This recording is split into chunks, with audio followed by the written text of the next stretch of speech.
The director called cut 3 times, but my celebrity husband was still locked in a passionate kiss with his childhood sweetheart. As his assistant, I kindly reminded them, but the childhood sweetheart burst into tears, claiming she was too deep into the role. In front of the entire crew, my husband scolded me, saying that my eyes and heart were so dirty, that I saw filth in everything. That night, the paparazzi caught the two of them entering and leaving a 5-star hotel together. In the past, I would have been devastated, obsessing over him and scrambling to handle the PR crisis while crying. But this time, I realized our 5-year secret marriage was utterly meaningless. Right after I spoke with a lawyer about the divorce, Jacob walked into the lounge, the lipstick mark from his childhood sweetheart, Agnes. The moment he saw me, the smile on his face instantly vanished, his gaze turning cold and said harshly, "Sienna, can't you figure out your place? This is a resting room for the leading actors, arranged by the crew. What are you doing here?" I grabbed the thermos from the makeup table and replied indifferently, "Getting my stuff." Jacob had started his day at 5 in the morning. I'd made the meal in the thermos at 3. The weight hadn't changed, so I knew Jacob hadn't touched a bite. Seeing me turn to leave, he frowned in displeasure and said again, "Don't bother making food anymore. It's unpalatable." It wasn't the first time he'd said my cooking was bad. In the past, I would have exploded, questioning him. "Didn't you say you wanted to eat my cooking for a lifetime?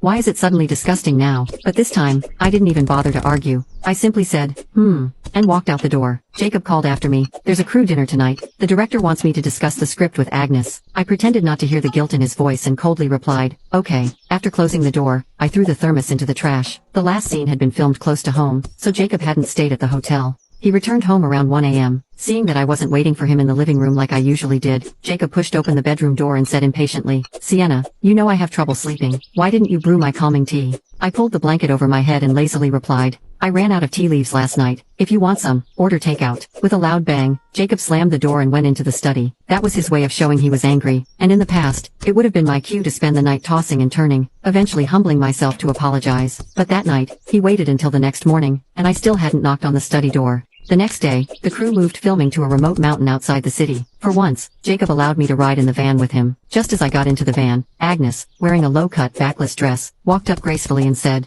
"Jacob, do you have any bug spray? I always attract mosquitoes." Seeing me, Agnes changed her tone. "Oh Sienna, you're here too. Then I'd better take the other car." Before Agnes could finish, Jacob coldly said to me, "Sienna, can't you be sensible? Stop causing trouble. Go sit in the assistant's car." For the first time, I said nothing and got out of the car. Watching my figure retreating into the distance, Jacob furrowed his brows. 5 minutes later, I received a WhatsApp message from Jacob. "Today, Agnes will have a scene where she shows her legs. Don't misunderstand." "Understood," I replied shortly. The typing indicator in the chat window stayed on for several minutes. Without thinking, I exited WhatsApp and turned off my phone.